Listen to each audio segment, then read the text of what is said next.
দিনটা ছিল 2 সেপ্টেম্বর 2024। ওই দিনটা আমি কখনো ভুলবো না। অফিস থেকে ইচ্ছা করে লিভ নিয়ে চলে গেছিল শ্রীরামপুর। উদ্দেশ্য ছিল একটা, আরও একবার শেষবারের মতো রাইড নেওয়া আমার খুবই প্রিয় রুট তথা শ্রীরামপুরের গর্ব জিটি রোডের নিত্যযাত্রীদের বহু বছরের সফর সাথী 3 নম্বর রুটের লাস্ট বাসের সাথে শেষবারের মতো জিটি রোডের ওপর দিয়ে একটা বাস জার্নি স্টার্ট করার আগে বাসের ওনার, যিনি সেই বাসে তখন কন্ডাক্টরিও করতেন, মানে সুদীপ আঙ্কেলের সাথে কিছুক্ষণ কথা বললাম। ওনার সাথে সেই কনভারসেশনের মধ্যে এইটুকু রিয়েলাইজ করলাম যে এই রুটটা হয়তো আর বেশি দিন নেই, বা খুব বেশি দিন হয়তো এই সার্ভিসটাকে উনি আর কন্টিনিউ করতে পারবেন না। কারণ উনি বলেছিলেন যে এত বছর ধরে যে গাড়িটা চালিয়ে আসছি, এটাই মানে আমার দিক দিয়ে বলবো সৌভাগ্য যে আমি চালাতে পারছি। যতদিন পারবো চালাতে পারবো, যতদিন ততদিনই চালাবো, যখন পারবো না তখন ছেড়ে দিয়ে চলে যাবো। অ্যান্ড এই ভিডিও শুট করার কিছু মাস পর আমার এই আশঙ্কাটা রিয়েলিটিতে পরিণত হলো। ডিসেম্বর নাগাদ খবর পেলাম শ্রীরামপুরের গর্ব 3 নম্বর রুট বন্ধ হয়ে গেছে, আর তার সাথে হুগলি জেলার আরও একটা বাস রুট মিলিয়ে গেছে ইতিহাসের পাতায়।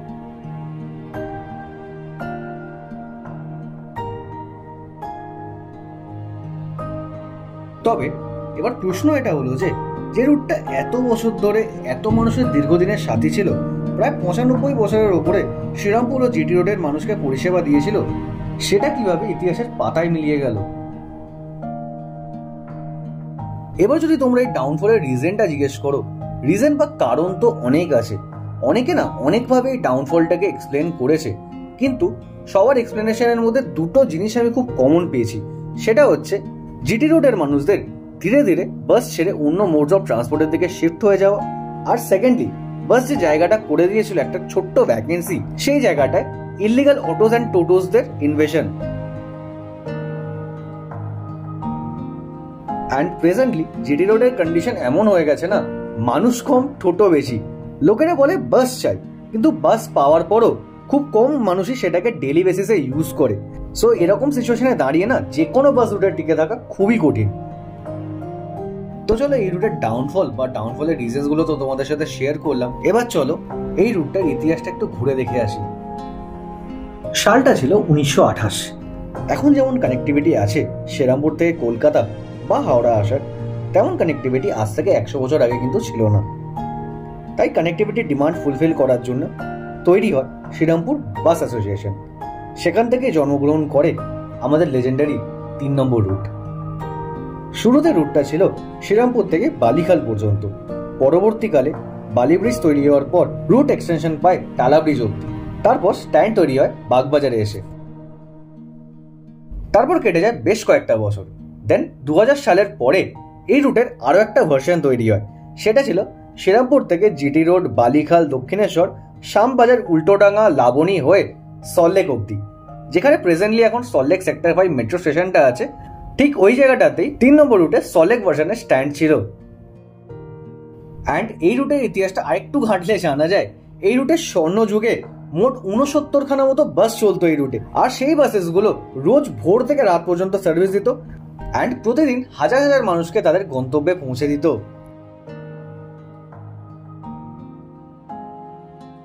এই গোল্ডেন যুগটার পরে আস্তে আস্তে শুরু হয় পতন। 2009 থেকে 10 সালের দিকে আমাদের ওয়েস্ট বেঙ্গল গভর্নমেন্টের 15 বছরের ভেহিকেল লাইফ স্প্যানের একটা রুল আসে। সেখানে কমার্শিয়াল ভেহিকেল যদি 15 বছর বা তার বেশি হয়, সেই গাড়ি আর কলকাতা বা কলকাতার পার্শ্ববর্তী এলাকায় চলতে দেওয়া যাবে না, সেটাকে স্ক্র্যাপ করতে হবে অ্যান্ড রিপ্লেস করতে হবে নতুন গাড়ি দিয়ে। অ্যান্ড এই রুলটা এফেক্টিভ হওয়ার পর বাজেভাবে এফেক্ট হলো 3 নম্বর রুটের সার্ভিস। কারণ এই রুটে ম্যাক্সিমাম যে বাসগুলো সেই সময় চলতো সেগুলোর এজ 15 বছর বা তার থেকে বেশি ছিল। অ্যান্ড নতুন রুল অনুযায়ী সেই গাড়িগুলো আর এই রুটে চলতে পারলো না। এই পার্টিকুলার বাসেসগুলো যখন রিটায়ার হলো বা স্ক্র্যাপ হলো, সেগুলোর কিন্তু যথাযথ রিপ্লেসমেন্ট এই রুটে আসেনি। আর সেখান থেকেই ধীরে ধীরে এই রুটের ফ্লিট সাইজ কমতে শুরু করলো। মোরওভার ফ্লিট হিস্ট্রি ঘাঁটলে জানা যায় এই রুটের লাস্ট রিপ্লেসমেন্ট এসেছিল 2013 সালে in the form of WB15B4675। তারপরে এই রুটে কিন্তু আর কোনো বাসের রিপ্লেসমেন্ট ঢোকেনি। অ্যান্ড এইভাবে ধীরে ধীরে ফ্লিট সাইজ কমতে থাকলো 3 নম্বর রুটে। And the final nail in the coffin was in the year 2014 and 15, যেখানে আরো কিছু বাসেস 3 নম্বর রুট ছেড়ে ট্রান্সফার হয়ে গেল অন্যান্য রুটসে। লাস্টলি ফ্লিট সাইজ ছোট হতে হতে 2019 সাল নাগাদ ফ্লিট সাইজ এসে পৌঁছালো মাত্র 3টে বাসে, যেখান থেকে 2019 সালেই রিটায়ারমেন্ট নিল WB15A0663 এই রুটের লাস্ট কাঠের বাস। তারপর কোভিড এলো। কোভিডের পরে এই রুটে মাত্র দুখানা বাস বেঁচে থাকলো, WB15A9190 অ্যান্ড WB15B4675, যেখান থেকে 9190 নম্বরের গাড়িটা 2023 সাল নাগাদ রুট থেকে চলে গেল অ্যান্ড বেঁচে রইল জাস্ট এই একটা গাড়ি 4675 নম্বরের। অ্যান্ড এই একটা বাস নিয়ে সুদীপবাবু লেগেসিটাকে বাঁচিয়ে রেখেছিলেন। সো এই রুটের হিস্ট্রি থেকে প্রেজেন্ট সিচুয়েশন পুরোটাই তোমাদেরকে এক্সপ্লেন করার চেষ্টা করলাম। দেয়ারফোর চলো আবার ফিরে যাই 2 সেপ্টেম্বরে, মানে ওই দিনটায় যেদিনকে আমরা লাস্ট বারের মতো এই বাসের সাথে সফর করেছিলাম শ্রীরামপুর থেকে দক্ষিণেশ্বর অবধি। সেদিন আমরা জার্নি স্টার্ট করেছিলাম শ্রীরামপুর থেকে অ্যারাউন্ড দুপুর 3:30 নাগাদ, আর আমাদের প্রায় 1 ঘন্টা বা 1 ঘন্টা 10 মিনিট মতো লেগেছিল দক্ষিণেশ্বর পৌঁছাতে। অ্যান্ড যেহেতু দুপুর টাইম ছিল, দক্ষিণেশ্বর অবধি রাস্তা কিন্তু প্রায় ফাঁকাই ছিল। But the sad part was that all through the journey আমাদের বাসে কিন্তু মাত্র 10 থেকে 12 জন প্যাসেঞ্জার হয়েছিল। অ্যান্ড অনেস্টলি বলতে আজকালকার দিনে একটা বাসকে পার ডে চালাতে যে খরচাটা হয়, মানে ধরো ডিজেলের খরচা, মেনটেনেন্স খরচা, স্টাফদের স্যালারি, মিসলেনিয়াস এক্সপেন্স সব কিছু মেলালে এরকম যদি একটা রুটে প্যাট্রোনেজ হয়, সেখানে দাঁড়িয়ে সেই বাসকে সেই রুটে চালানো কিন্তু সত্যি একটা চ্যালেঞ্জ। মোর ওভার টুয়ার্ডস দক্ষিণেশ্বর যেতে যেতে আরও একটা শকিং জিনিস আমি অবজার্ভ করলাম। প্যাসেঞ্জাররা দাঁড়িয়েছে বাস স্টপে, বাট বাস ধরার জন্য নয়, বাস দেখতে পেয়েও বাস ছেড়ে তারা প্রেফার করছে অটো বা টোটোতে ট্রাভেল করা। সো এই সিচুয়েশনে দাঁড়িয়ে নিজেকে একটা প্রশ্ন করলাম, কিভাবে সম্ভব একটা বাস রুটকে বাঁচিয়ে রাখা যেখানে প্যাসেঞ্জাররাই বাসে উঠতে রাজি নয়। সো ডেফিনেটলি এটা ফিল করলাম এই এলাকার মানুষদের বাসের প্রতি ভালোবাসা যেটা ছিল সেটা আস্তে আস্তে অনেকটাই কমে এসছে।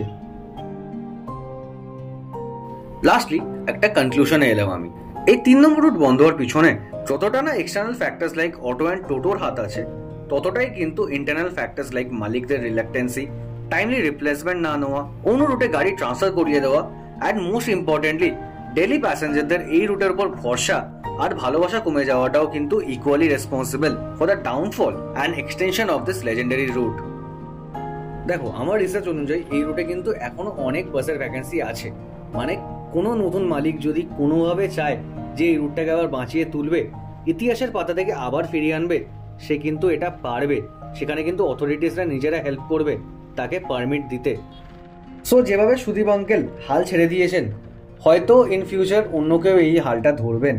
অ্যান্ড আমি বিশ্বাস করি যদি প্রশাসনের সাথে এই এলাকার মানুষরাও চায় এই লেজেন্ডারি রুটটা আবার ফিরে আসুক, তাহলে কিন্তু একদিন আবার ফিরে আসবে এই লেজেন্ডারি বাস রুটটা।